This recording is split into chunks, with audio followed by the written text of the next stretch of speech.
Nag-print na ako ng aking guide. Yan ang aking guide mga boss. Ang size nito ay 3 feet by 6. Tapos ang kayak na gagawin ko ay 10 feet ang haba. Ito ang aking gagamiting pangdikit, builder's band. So, ito munang dalawang anuhin natin mga boss, pagdugtungin natin. Ito yung pinakasahig. Dito 4.5 kasi ang gagawin ko 10.5 feet.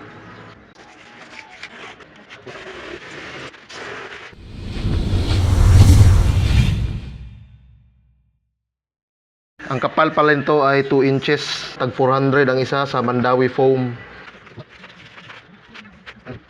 Pagdugtungin natin ng ganyan. Tapos dito na tayo magli-layout ng pinakasahig ng kayak.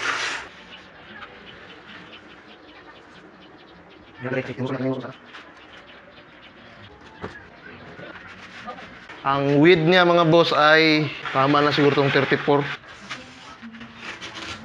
Uy, nabalik.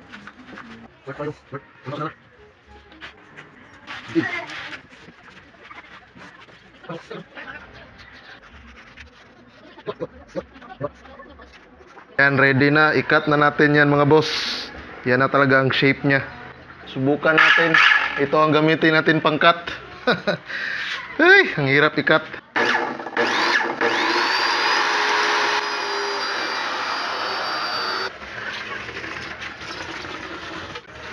Madali lang naman pala mga boss. Sinadjust kasi ng asawa ko. Hindi ko naisip na pwede pala yun.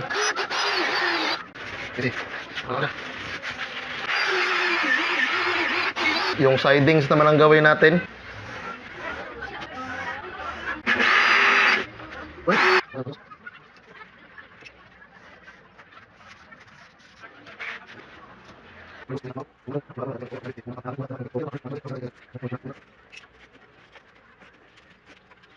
Yan mga boss, patuyuin lang natin.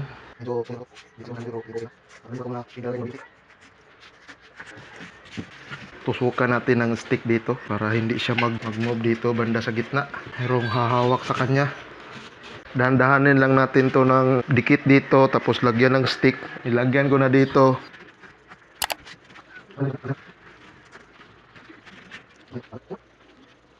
Naidikit na natin dito sa side na ito. Yan, nilagyan ko na din ng pabigat. Doon naman tayo sa kabila mga boss.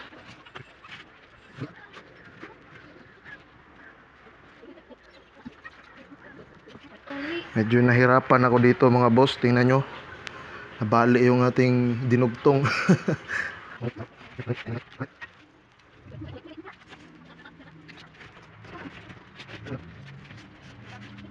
Ayan mga boss. Itong dito na side, yung nahirapan tayo. Ayan, pabayaan muna natin to ng mga ilang oras siguro para dumikit siya ng maayos. So ayan na siya mga boss. Okay na, matigas na yung ating mga pangdikit. Tarin natin kasi unahin ko yung sa likod. Yung parang mga umbok niya dito sa likod banda. Itong mga ganito. Yun ang gawin natin. Pangka, rani. Namarkahan ko na. Yan na ang aking susundin. Ito yung ating guide. Yan.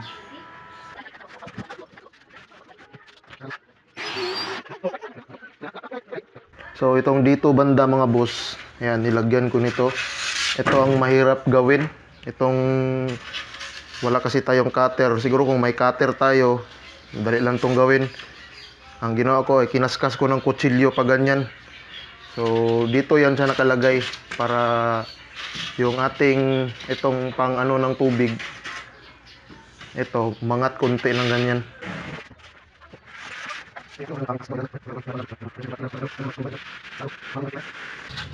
Kalagay yan siya dito sa ilalim.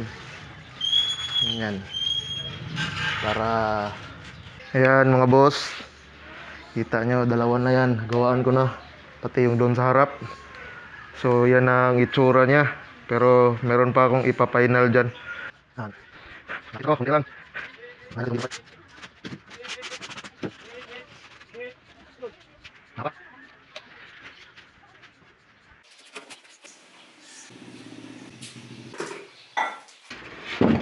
So ganyan. Yan ang itsura niya dyan. Ididikit ko yan siya dyan. Start na tayo ng shape dito. I-curve na natin to.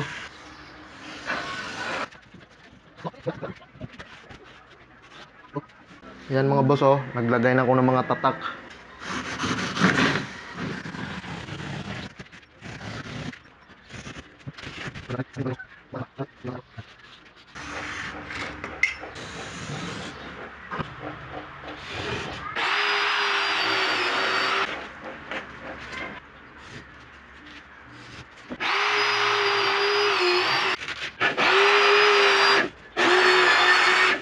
Pakapalin natin konti yung sidings. Dagdagan natin siya.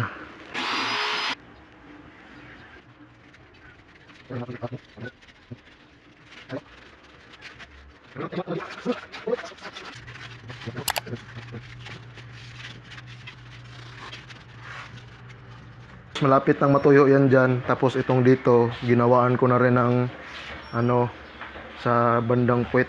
Yan. Tapos ang gagawin ko ngayon, itong dito kasi kulang pa ito ng pangpakapal. Dagdagan ko ng pangpakapal dito.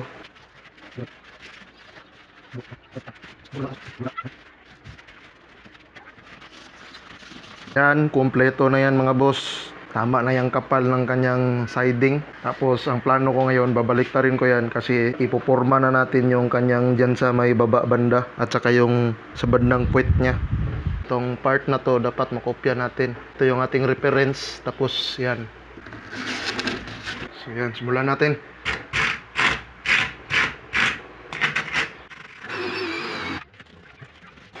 Ayan na mga boss, may forma na natin yung dito sa kanyang harapan. Hindi ko na na-video ng buo yan kasi masyadong mahaba, tapos nalubat na din yung aking camera. So yan ang itsura niya, masyado pang rough yan. Siguro tatapalan ko pa yan kasi may mga kagaya nito, mga natanggal. So ayusin ko pa yan.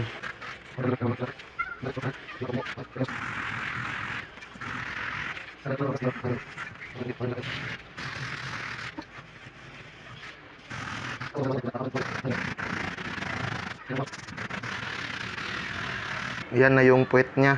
Itong dalawang gilid na to, i-final din natin. Medyo kuminis na yan ha. Ayan yung gilid. Ito.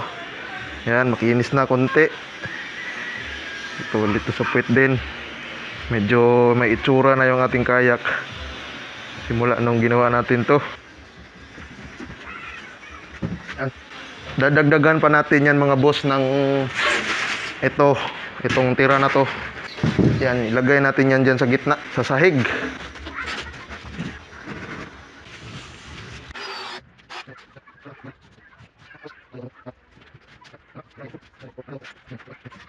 So ayan, yung sahig niya kompleto na. Ang kapal ng sahig na yan ay nasa mga 4. Yan ang sukat doon sa aking pinagkopyahan.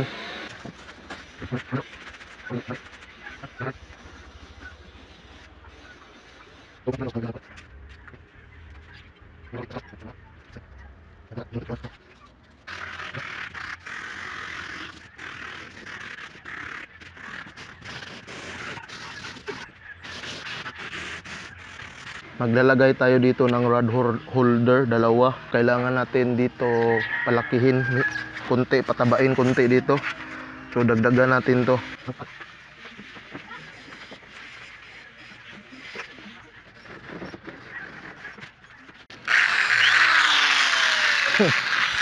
Paslan siya pag ganyan konti. Yan ang ating butas na ginawa mga boss. Malalim na yan.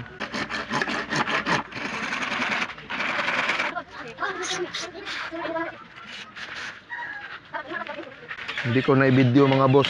Nilagyan ko na pala ng parang drainage itong dito sa may gitna. Yan. Tubo lang yan na PVC. Kung ganito na tubo.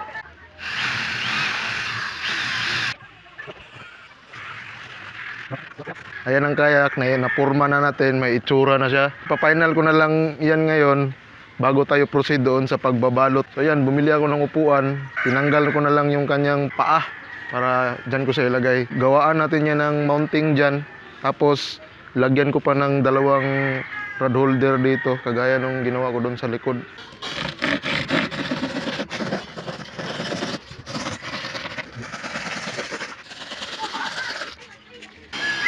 Yan ang ating rod holder. Ay, baliktad yun.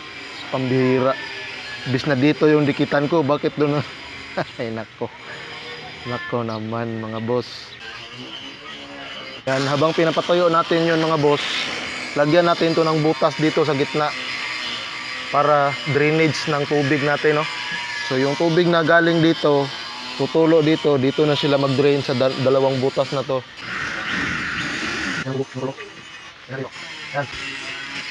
Tapos itong dito din banda, mga boss, pag may pumasok na tubig dito, lagyan din natin ng isang drain.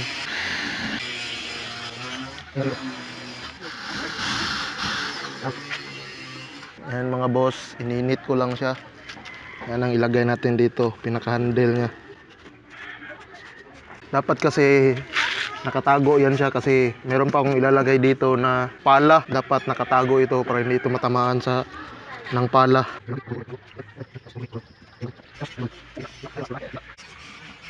Yan na yung ating mga handle, mga boss. Ito sa gilid at saka ito sa harap. Yan, kumpleto na.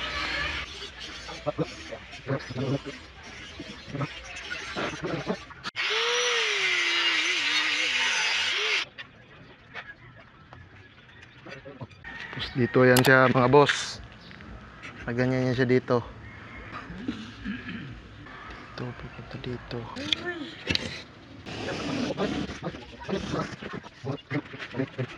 Yan, mga boss, good morning.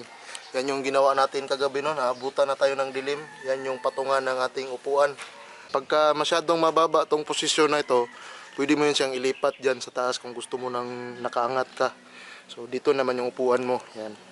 Nakaangat yan siya hanggang dito. So ngayon, mga boss, ang gagawin ko bago natin to i-foil wrap, itong dito butasan natin kasi plano ko lagyan ko ng pedal drive dyan.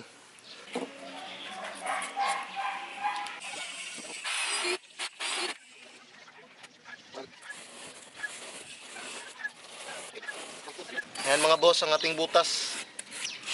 Tapos lagyan natin yan siya ng harang na konti, ganyan. Diyan siya. Tapos ito sa likod, ito natanggal. Dikit lang natin ito ulit mamaya. So yan, mga boss, ang ating harang. Hindi ko na ginawa, hindi ko na binidyo. Norma ko na para dire-diretso na tayo. Excited na kasi si Taron. Excited na siyang magkayak. Siyempre.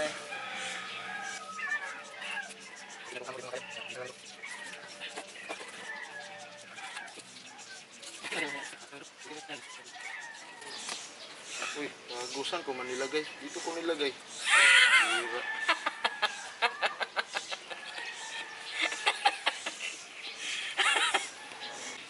Dito ko dinikit. Pambira talaga. Ito nga sa isip ko, Taron. Excited ka na rin siguro. Buwan ka excited siguro.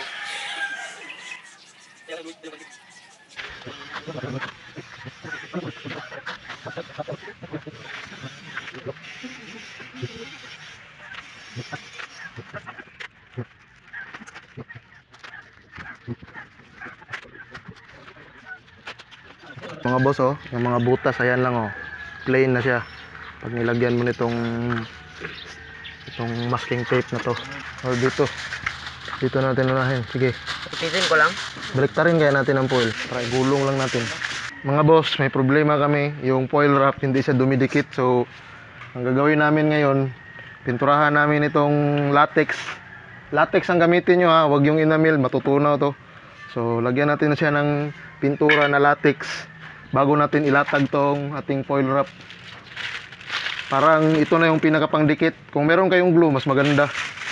Pero wala na akong glue, wala na akong oras bumili. So ito na, pinakapangdikit namin.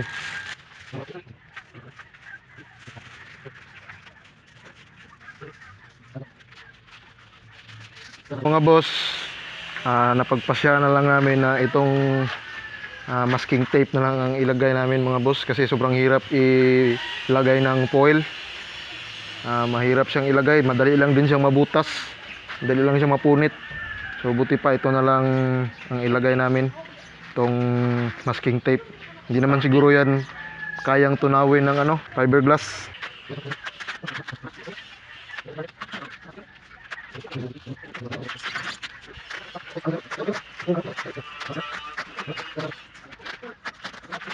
Magandang araw mga boss. Ayan ang resulta. So yung gimasking tape namin siya, pero kung ako sa inyo mga boss, advice ko wag na kayong gumamit ng masking tape. May mga paraan na ginawa yung mga nakita ko sa YouTube. Nilagyan nila ng yung papel, tapos pininturahan nila ng parang glue ba yun, hindi ko alam anong ginamit nila. Research nyo na lang sa YouTube, maraming gumagawa. Kasi kadalasan mga Brazilian. So ang ginawa nila, nilagyan nila ng papel, parang binalot nila ng papel, tapos pininturahan nila ng parang glue. So para ka rin nag-apply ng fiberglass nun. Pero ito, tingnan nyo, pangit ito. Pagka nilagyan na yan ng fiberglass, mag-umbok-umbok yan. So hanapan ko yun ng paraan mamaya. Kita nyo ito. Ito, nag-apply ako dito kanina, sinubukan ko kung matutunaw ba. So ayan, itong na to, umbok na to, tiyan o, umumbok siya. So hindi maganda na mayroong mga umbok-umbok, dapat plain siya. Latag natin ang fiber mat mga boss. First time ko ito na mag-apply ng fiber mat mga boss. So wala ako masyadong idea. Ito yung chemical natin mga boss, premix na to. Salamat kay Jerry Hunto, yung master natin. Siya ang nag-premix nito. Tapos meron tayo ditong hardener. So, isang cup nito, konti lang ang ilagay mo, mga isang cup lang din ito. Isang baso na ganito ng premix, isang ganito lang kalaki, yung takip niya ang ilagay mo na hardener. First time ko to. Dito na natin malalaman. Hardener, ito ang malakas na delikado daw, sabi ni Sir Jerry Hunto. Makati daw to masyado, so mag-ingat kayo dito sa na to, chemical na to. Asan dito? Yung Ito? oh yan. Mix natin ng maayos. Sandali. Tingnan ko muna paano yun eh.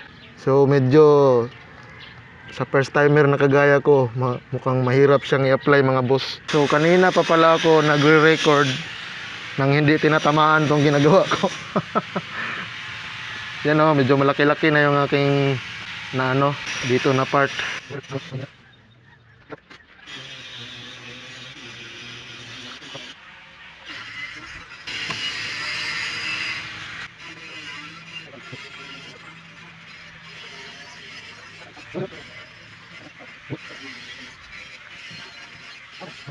Yan mga boss, dito na tayo sa may puwet banda.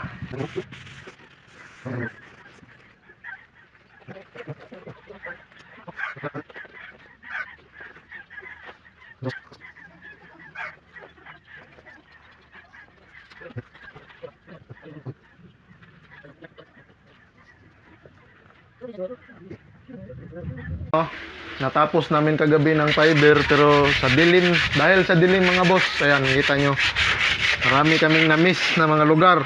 Ito dito, walang fiber, pero meron kaming nalagay na chemical, walang fiber. Itong dito, ayun hindi yan nalagyan ng fiber. Madilim na kasi, tapos ubos na din ang ating chemical mga boss. So ito, malayo pa ito sa katotohanan talaga, pero susubukan na namin tong gamitin mamaya. Kung nakikita nyo, maraming umbok, ayan ayan. Dapat dito i-grinder, tsaka applyan ng pangpakinis, or applyan pa ng second coat ng fiberglass.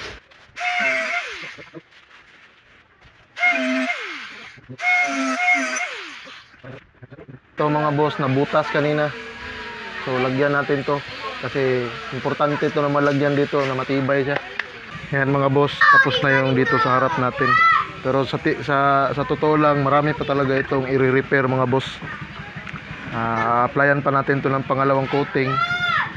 Tapos pakikinisin pa natin to, kasi malayo pa ito sa katotohanan. Buka pa siyang basura talaga. Kahit papinturahan mo to, hindi pa rin maganda tingnan, kasi magaspang siyang masyado. Maraming umbok-umbok. Ayan kung nakikita nyo sa gilid. Itong aking kayak ay lalagyan ko na ng pedal drive sa Alibaba ko in order. So dumating na siya nung nakaraang week pa. Gagawin ko ngayon ay palalakihan ko itong butas na to. Pahabain ko pa siya dito. Kulang kasi.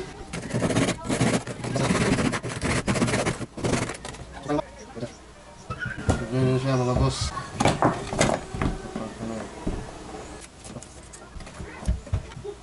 So yan mga boss ang kanyang dapat na forma na pagka-mount. So lalagyan ko yan dito ng ganyan para yan ang hahawak sa tubong to.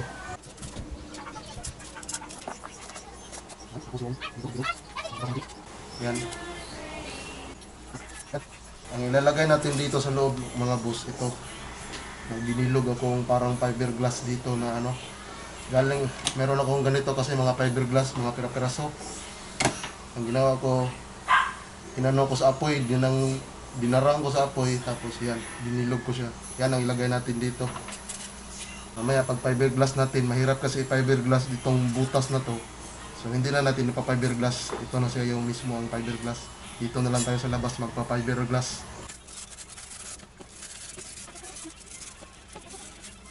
Ayan na siya. Ayan yung isa dito. So ayan na ang forma niya mga boss. Ayan o. Okay na yan. Dikit na natin yan maya. So mga boss, itong dito na part, lagyan natin ng stopper. Ito yung pinaka-stopper niya mga boss. So pagbaba natin itong ating pedal, kasi aangat to ng ganyan eh. Pagbaba natin ito ang mag-i-stop sa kanya. So pormahan muna natin yan para hindi siya mag-move ng pagganon-ganon. Yan ang itsura niya. Meron na tayong parang pinaka-lock niya dyan, tapos ito na yung magiging stopper niya. Ayan mga boss, okay na yan ganyan. Tingnan natin kung gaano pa kahaba yung dapat nating i-cut dito. Ayan, mahaba pa yan. Dapat yan, makapasok yan siya pag iangat natin. So yan ang problema niyan. Ayan mga boss, haba na ng tabas. So yan, okay na siya. Every time na gusto ko siyang iangat, ganyan lang. Angat ko lang siya ng ganyan. Ganyan. Ay lalabas ko na siya. Ayan, sakto na ang ganyang sukat. So mga boss, tatanggalin ko na to kasi papainal na natin. Lalagyan na natin to ng duct tape ito. Ito ang gagamitin ko, duct tape, para makover siya, para hindi ito matunaw ng ating fiberglass.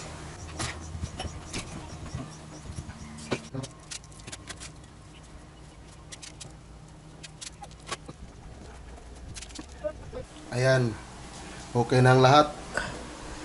Dito sa ilalim, ayan o. Okay na yan. Na-cover ko na lahat ng ating duct tape, pati dito. Butas dito. So, laki na ng butas niya. Tingnan na lang natin ano mangyayari nito pagka nailagay na sa tubig, kung papasok ba dito. Kung talagang papasok ang tubig, lalagyan natin ito ng takip para ma-minimize.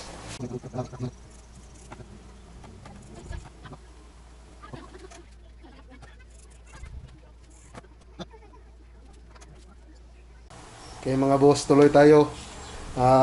Natuyo na siya kahapon, pero hindi pa yan tapos dyan kasi mayroon pa akong gagawin kasi kahapon kaya hindi ko natapos. Lalagyan pa natin yan sa ilalim ng itataob natin to mamaya. Lalagyan pa natin ng premix at saka fiber. So ito, ayan, binutas ko na yung ginawa natin kahapon, matigas na siya. Yan, tibay yan. Yan, itong dito hindi pa butas, so butasin natin.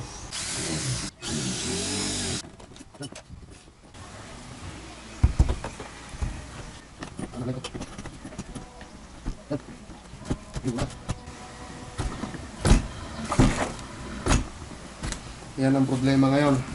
Itong dito, bangga. So, bawasan natin to mga boss. So, mga boss, ayan, okay na siya. Hindi na sumasayad. Ayan o. Medyo malayo na yan o. Tapos, lalagyan na natin yan ng fiberglass. So, ayan. Okay na yan. Patuyuin na lang. Itong dito din, mga gilid-gilid, yung mga binotas ko kahapon kasi may mga nakaumbok-umbok. Ilagyan ko rin. So marami pang gagawin dito. Siguro ang ipipinish ko na lang dito ay nansag or yung masilya para kuminis naman kahit papano.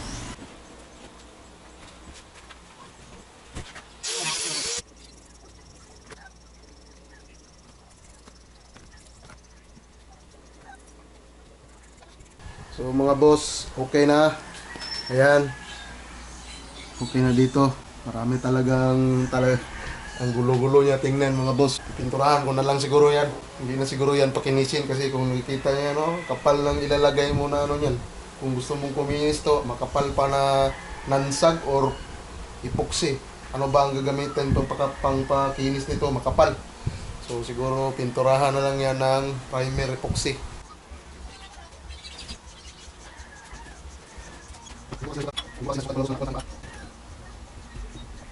Yan mga boss, nakasakay na ako. Okay naman yung sa paa mga boss. Tama lang. Ayan o.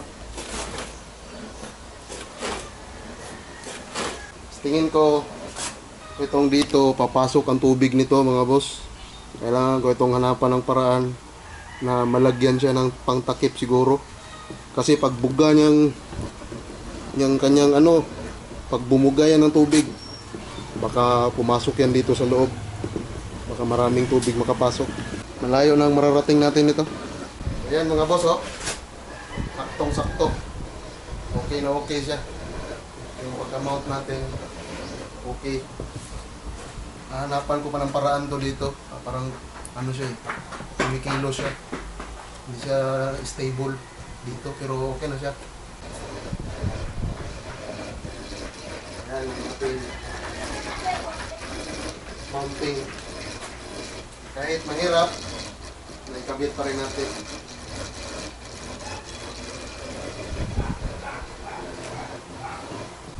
Sa ngayon, hanggang dito muna. Sa mga hindi pa nakasubscribe, sana mag-subscribe kayo. At hanggang sa muli mga boss, paalam muna. Peace!